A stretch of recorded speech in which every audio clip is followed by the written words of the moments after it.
Cursed Crackers for Whom the Bell Toils is the latest game from Colorgrave, whose previous game Prodigal was one of my favorites, and much like that last game, a lot of what makes it work and is so fascinating is kind of hidden at first sight. Our story is all about Belle, who is a human acrobat in the same world as Prodigal. One day while she is trying to have a first date with her boyfriend Clyde, her frenemy/rival Bonnie shows up and, well, kidnaps him. And thus we begin a whimsical journey across the land to try and save our boyfriend.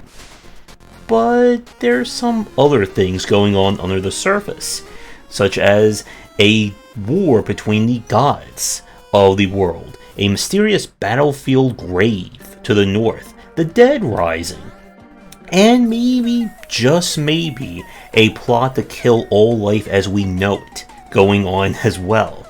So just some family-friendly, happy-go-lucky times. But the game itself begins very much as a 2D platformer, kind of along the similar elements of a Kirby game. Very fanciful, very easy to play. Your movement tech includes your standard jump, a super jump, being able to slide and kind of propel yourself forward, and you'll use your buddy Chime as both a weapon, and you can bounce off of him as you do your jumping to give yourself kind of either a double or even like a mega jump. There are no real Metroidvania elements in this game. You will unlock various food recipes that can be fed to Chime, and kind of like Kirby, it will transform and gain new properties which can be used to unlock new areas as you go forward. The world map is also part of the gameplay itself, as there are a lot of hidden areas to uncover. The city kind of operates as a collection where you'll find all the various people, go on various jobs for them, find all kinds of vignettes here, and it helps expand the world and the lore of the game. Now, all this again sounds very quaint, but observant players may start to notice that there are some things off the beaten path. There's a lot of hidden areas in each stage.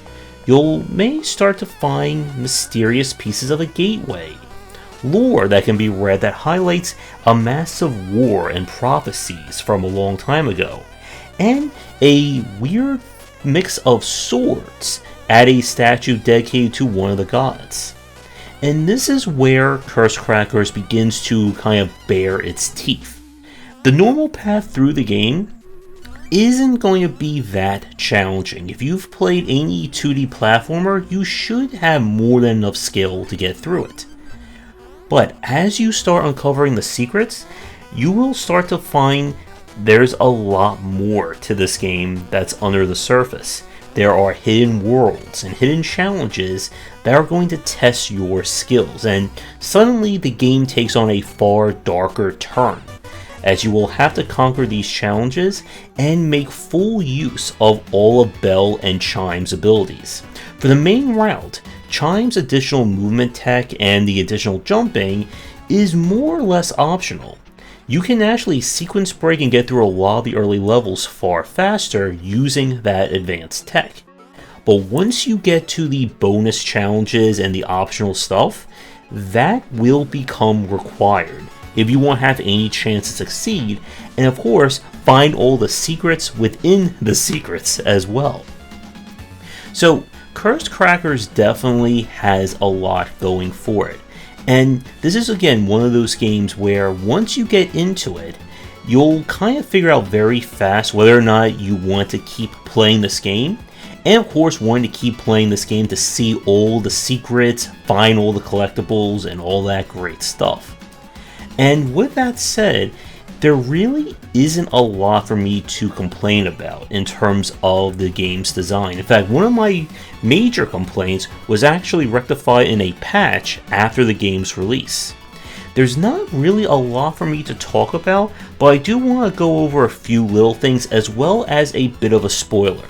But we're going to take a quick break and we'll talk about that when we return. And if you're interested in more of my thoughts on design, then check out my game design books. For entry-level students, we have 20 essential games to study, and then the Game Design Deep Dive series that takes an extensive look at different genres, with more coming soon. So with Curse Crackers, there really isn't a lot here that I can point to as a major issue.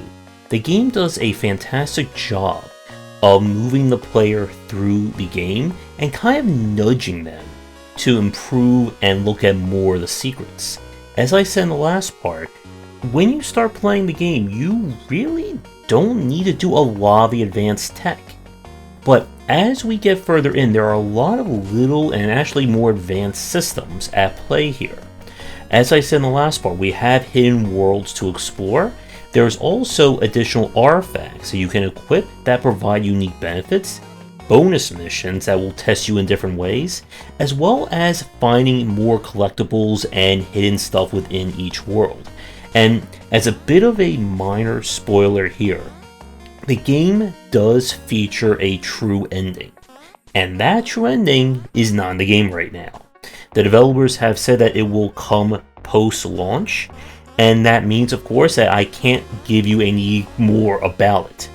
But as I said at the end of the last part, my only real complaint about the game was how it was a little bit hard to keep track of where hidden collectibles and secrets were, but that was actually patched in using the game's new bathhouse, where you can spend 100 coins and get a line-by-line itinerary for each world of what collectibles you found and which ones are missing.